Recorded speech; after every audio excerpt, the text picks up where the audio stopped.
Hello, listeners. I'm your host, Amara, and this is Black Girl Gone, a true crime podcast.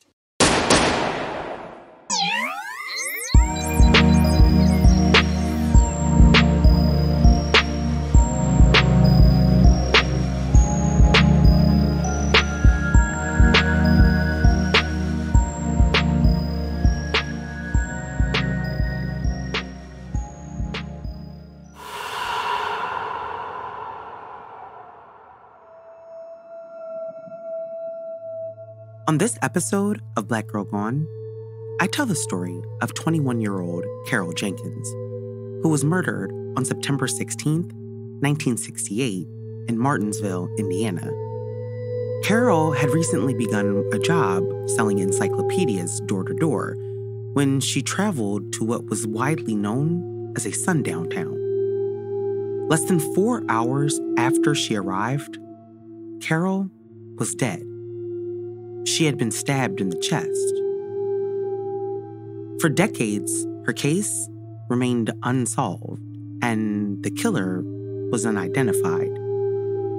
But 33 years later, a witness came forward and gave police the information they would need. But it was too late, and justice delayed for Carol and her family was justice denied. This is Carol's story. As you all know, it's Black History Month here in the United States, and so I wanted to tell the story of Carol Jenkins. For most people, the name Carol Jenkins isn't familiar, but for those who grew up and lived in Martinsville, Indiana, her unsolved murder haunted the town for decades. It took 33 years before anyone came forward about what happened that night. And by the time they did, it was too late for Carol or her family. Because of the lack of evidence and the lack of attention to this case initially, there was not enough to go on to make an arrest or to prove who was responsible. The person who eventually came forward provided valuable information, but it was too late to bring the perpetrator to justice. Carol Jenkins was born April 21st, 1947, in Franklin, Indiana. Her parents divorced when Carol was a baby, but a couple years later, her mom, Elizabeth Gooden, met a man named Paul Davis, and they got married when Carol was a toddler. The family lived in Rushville, Indiana, where Paul was originally from. Rushville is a small town about an hour away from Indianapolis. At the time, Rushville was a predominantly white community, but according to Paul, who had grown up there, racial tensions were low. Now, this could be attributed to the fact that Rushville was a relatively small and close-knit community. People had known each other for generations, and there was a sense of familiarity and acceptance that had been cultivated over the years. And he told The New Yorker back in 2001 that he attended integrated schools and that he never had any real problems. Paul was a factory worker. He worked as a machine repairman for the Ford Motor Company. I'm not sure if Elizabeth, Carol's mom, was working at the time, but eventually she and Paul would have 5 children together. Paul said that he thought of Carol as his own daughter and raised her alongside her 5 siblings, just like she was his own. Although there's no public information about Carol's real father, Paul said that Carol saw him once when she was a teenager. Now, there isn't any indication of what kind of relationship Carol had with him, but Paul said that Carol called him Dad. During her teenage years, she attended Rushville High School, and she had big dreams of one day relocating to Chicago. Her goal was to become a model, so she wanted to move to a large city to start her career. But despite Carol's ambitions to pursue a career in modeling, she ultimately realized that the path to success in Chicago was not as easy as she had initially thought, and so she decided to stay in Rushville and started working at a local factory instead. The job was an assembly line job for a company that made large appliances. Carol continued working at the factory until a union strike forced the plant to close, leaving her looking for work. And eventually, she found a new job selling encyclopedias door-to-door. Now, door-to-door sales was a very different job from the factory that she was used to. She had to learn how to talk to people she didn't know and develop a sales pitch so that she could convince them to purchase an encyclopedia set. It was a big adjustment, but she was determined to make it work. However, being a young Black woman in a rural area during that time came with a set of risks. Although Rushville had been a safe place for Carol and her family, the towns surrounding it were not. Many of the towns were predominantly white, if not all white, and many were sundown towns. Sundown towns were communities where Black people were not allowed to live or visit after sunset. These towns were established in the late 19th and early 20th century as a way for white communities to maintain racial segregation and control. The name sundown came from the warning signs that were posted at the town limits. It would say things like, "Nigger, don't let the sun go down on you here." Redlining, exclusionary zoning, and violent intimidation tactics were common practices in sundown towns. Black people who attempted to enter or live in these communities were often subjected to violence, lynchings, and other forms of racial terror. In many cases, the police and other authorities turned a blind eye to these acts of violence, perpetuating the culture of fear and exclusion. Now, despite the passage of civil rights legislation in the 1960s, many sundown towns remained. The state of Indiana itself had a long history of racism, and at one point had more active Klan members than any other state. According to the New Yorker, in some towns, 40 to 50% of the white men living in small towns in Indiana were members of the Klan. Statewide, it was 30%. And so because of this, Black people were unable to freely travel around these small towns without risking their lives. The pervasive fear of violence and discrimination meant that it was impossible for Black people to live safely and securely in these areas. Carol knew those risks, but on her first day of work, when she and her coworkers got lost heading to a different town, they decided to just go to Martinsville, Indiana instead, and Carol went with them. Martinsville, however, was a sundown town at that time. Black people in that area knew not to go there. In many people's minds, it was the KKK headquarters. According to Paul, he grew up knowing that Martinsville was not a place that you wanted to visit. After a friend of his played basketball there and was called racist names by players and fans, Paul vowed that he would never go to Martinsville again. He believed that Carol was too afraid to tell her supervisors, who were also on the trip, that she was too afraid to go to Martinsville. It was, after all, like I said, her first day of work, and she didn't want to make a bad impression. Her parents, however, had no idea that Carol was going to Martinsville, but they said if they had known, they would have never allowed her to go. Carol and her coworkers arrived in Martinsville around 4:30 in the afternoon on September 16th, 1968. Once the foursome got there, they decided that they were going to split up. They chose to work in an area that was close to downtown Martinsville. And the plan was to do some work in the area, and then they were going to meet back up at a gas station around 10 p.m. But 3 hours after arriving in Martinsville, at around 7:30 p.m., Carol knocked on the door of Norma and Don Neal. When they answered the door, Carol apologized for bothering them, but explained that she was scared. She said that 3 men had been following her in a dark sedan, and they were yelling at her, but she couldn't understand what they were saying. When Don Neal stepped out to see if he could see the car, he did see an unfamiliar light-colored sedan, not the one that Carol had described. He said he couldn't see anyone inside the car, but the lights were on. And so Don decided that he would approach the car to see if he could get a better look. And once he did, he was able to make a note of the license plate number. But the car drove off as soon as he turned to go back into the house. Carol was clearly shaken up, so the Neals invited Carol into their home and called the police.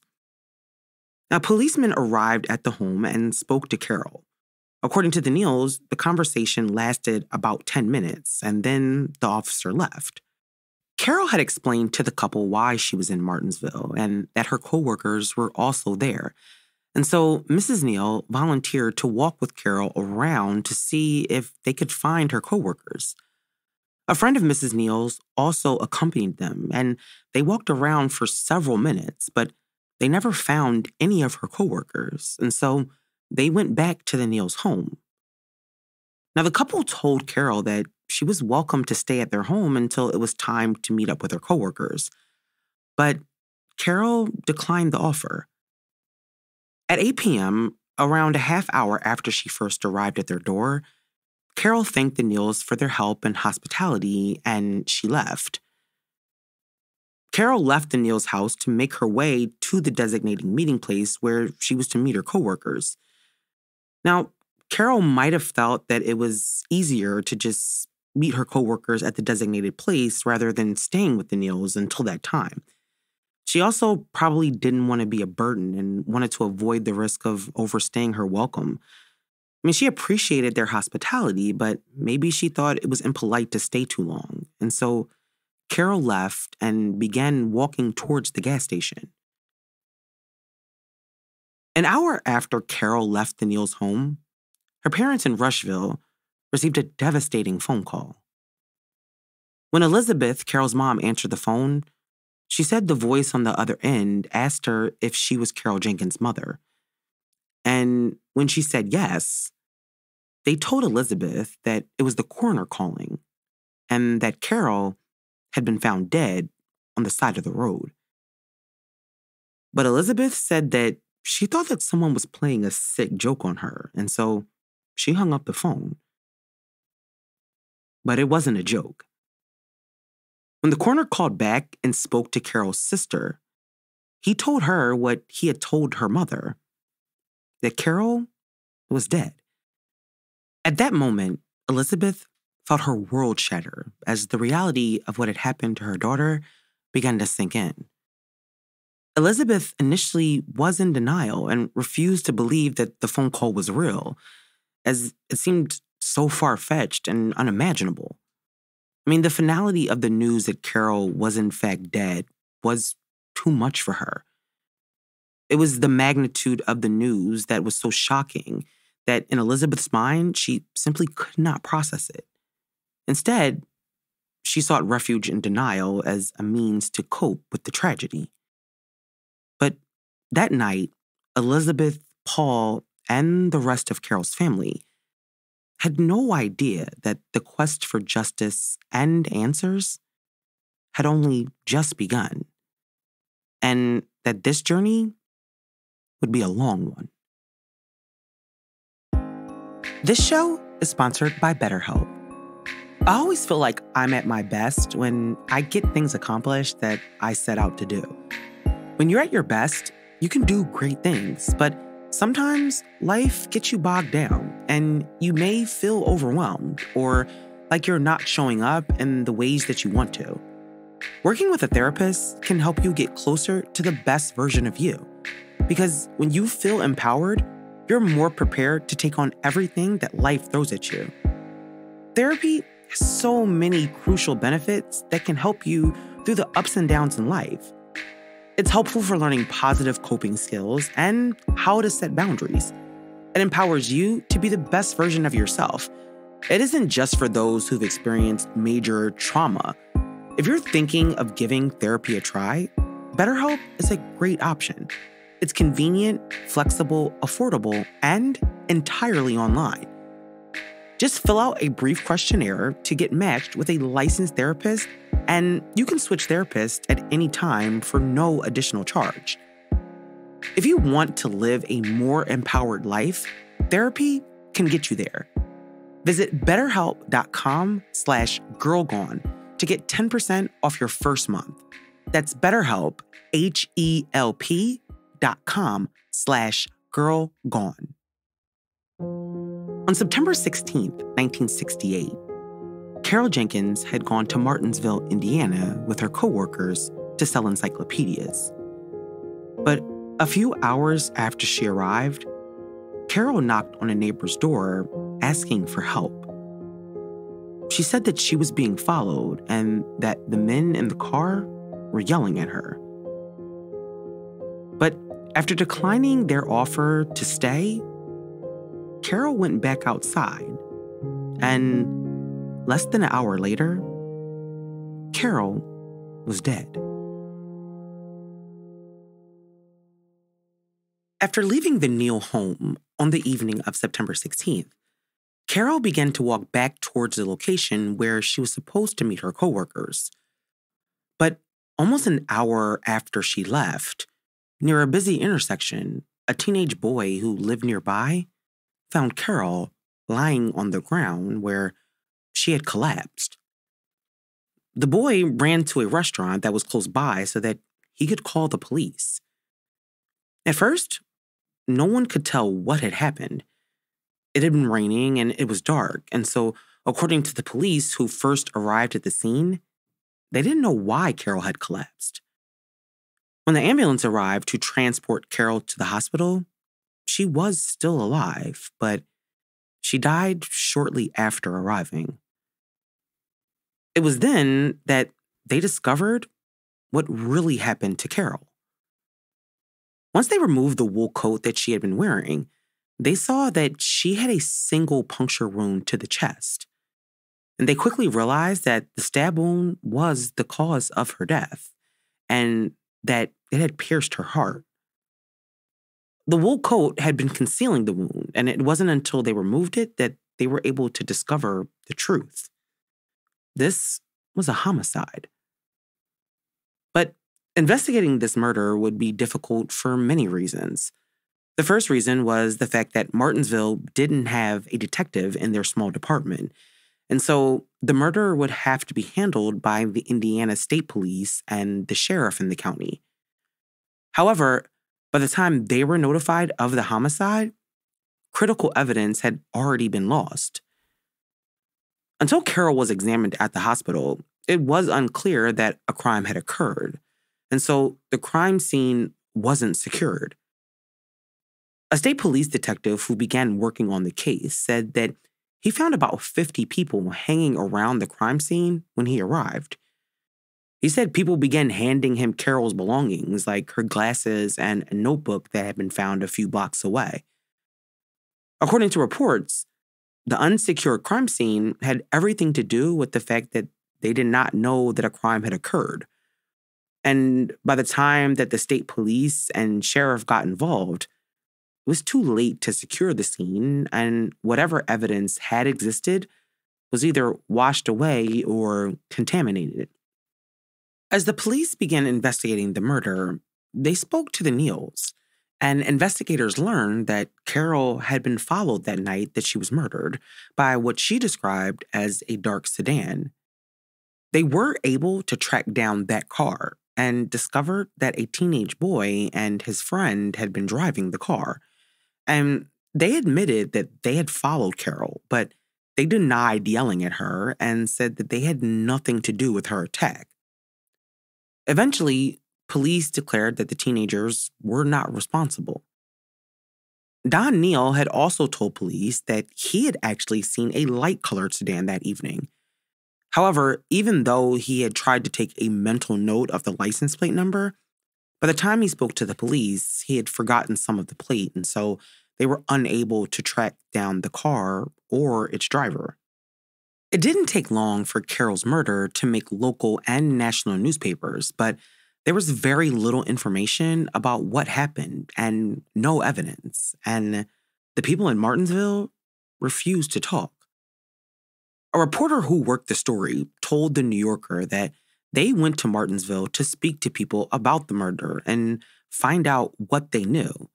And he said that he learned quickly that no one was going to tell him anything.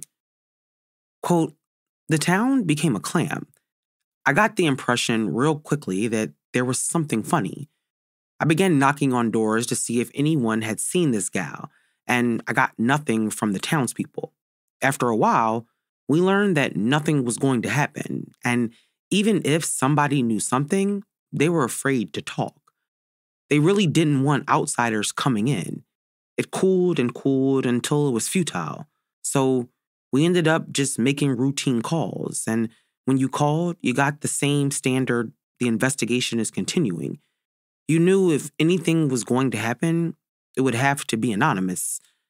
After a while, the thing just petered out, he said in that interview. With people in the town refusing to speak about what happened, Carol's murder investigation became very cold early on. But 6 weeks after the murder, the Indianapolis chapter of the NAACP sent a letter to the Department of Justice asking them to investigate Carol's murder.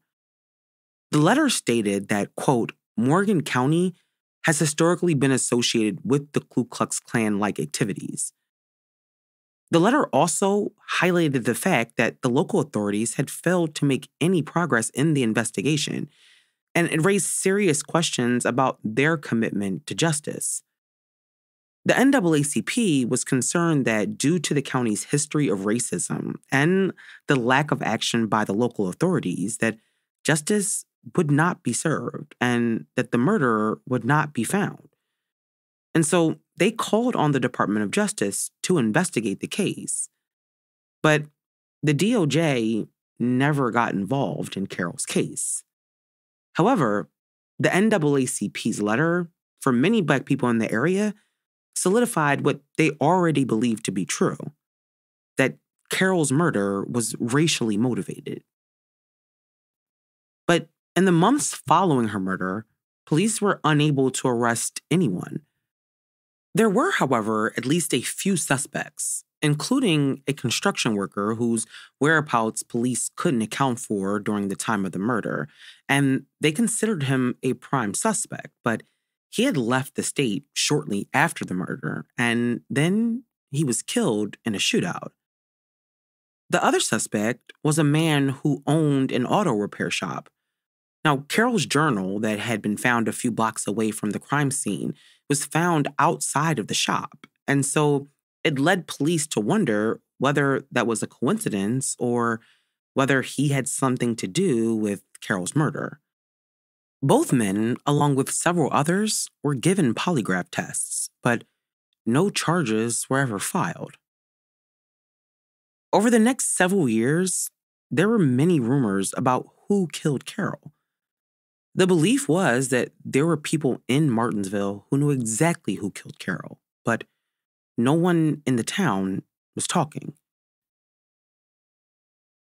In June 2000, almost 32 years after Carol was murdered, things began to change, and her mother, Elizabeth, received a telephone call anonymously from someone who said they knew the name of the person who killed her daughter.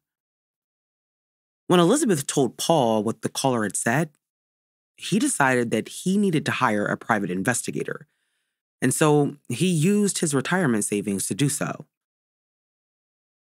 Now, once the Indiana State Police learned about Paul's efforts, they suddenly decided to assign 2 cold case investigators to reinvestigate Carol's murder. And then, a year and a half later, in November 2001, investigators received an anonymous letter that outlined the identity of the killer. And that person's name was Kenneth Clay Richmond. According to the letter, Richmond's daughter, Shirley, had been present at the time of the murder and had confided in them about what happened. This was a huge break, and it prompted investigators to follow up on the lead. And after conducting a few interviews, they were able to corroborate the story in the anonymous letter. Now, although Shirley was then a 7-year-old girl who was now in her 40s, investigators knew that they needed to interview her and see what she knew about Carol's murder. And when they did, they learned about the details of that terrifying night almost 33 years later. Shirley told investigators that on the night of September 16th, 1968, Her father and another unidentified man were driving through Martinsville when they spotted Carol. Shirley was in the back seat. The men began to follow Carol and began yelling racial slurs at her. Shirley said that Carol, sensing that she was in danger, began to run. But her father and the other man caught up to her, and her father began to chase Carol down the street.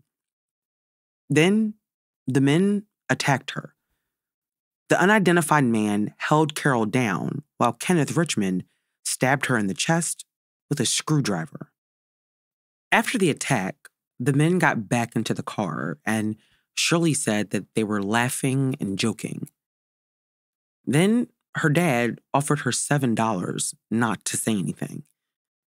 And for years, she didn't, until she decided to confide in her sister-in-law, who then, 15 years later, ultimately wrote the letter to police that led them to Shirley and her dad. After over 30 years, police finally had a witness that was willing to come forward. Armed with the information that Shirley had given them, police went back over the case files and re-interviewed witnesses and people in the town. They also interviewed people who were close to Kenneth Richmond, including his ex-wife. And what they learned was that Kenneth had a history of violence and was a well-known racist with ties to the KKK. On May 8th, 2002, Kenneth Richmond was arrested and charged with the murder of Carol Jenkins. At the time, he was 70 years old and living in a nursing home. He was also suffering from cancer, and his health was quickly declining. When investigators spoke to Richmond, he denied having anything to do with Carol's murder. But the evidence that police had was enough to charge him. However, Kenneth Richmond would never get his day in court. In August 2002, a judge declared him incompetent to stand trial because he at the time only had weeks to live. He was then moved to a mental health facility where he was going to be evaluated in 90 days. But in September 2002, 4 months after his arrest, Kenneth Richmond died. The other man who was alleged to be with Richmond was never identified. And in 2019, Carol's murder case was reopened and remains open as of today. But in the years since Kenneth Richmond was identified as Carol's killer, the city of Martinsville has tried hard to rectify its racist past.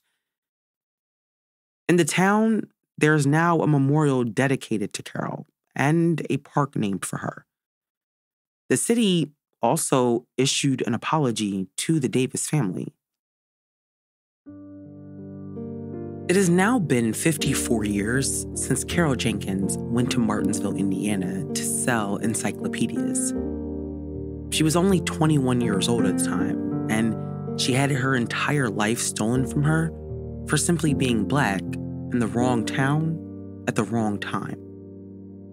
The racial terror that Carol and so many others faced in sundown towns across this country is something that we should never forget. And if that makes you feel uncomfortable, it should. Because there are countless other nameless, faceless people who, like Carol, had their lives cut short too. Although police know that Kenneth Richmond was their killer, they also know that he had an accomplice who has never been identified. And so her case remains open for now. And just like Shirley came forward, there might be someone else who will come forward and identify the other killer so that this case can finally be closed and Carol can rest in peace. Her family never got the justice that they deserved. Her killers got to live their lives, but telling her story and keeping her memory alive helps people to at least never forget Carol Jenkins. Even 54 years later, someone knows something. And so, if you have any information about the other suspect in Carol's murder, please contact the Indiana State Police. May Carol Jenkins rest in peace. Thank you for listening to this week's episode. We'll be back next week with a brand new story. In the meantime, make sure you follow us on Instagram, TikTok, Facebook, and Twitter.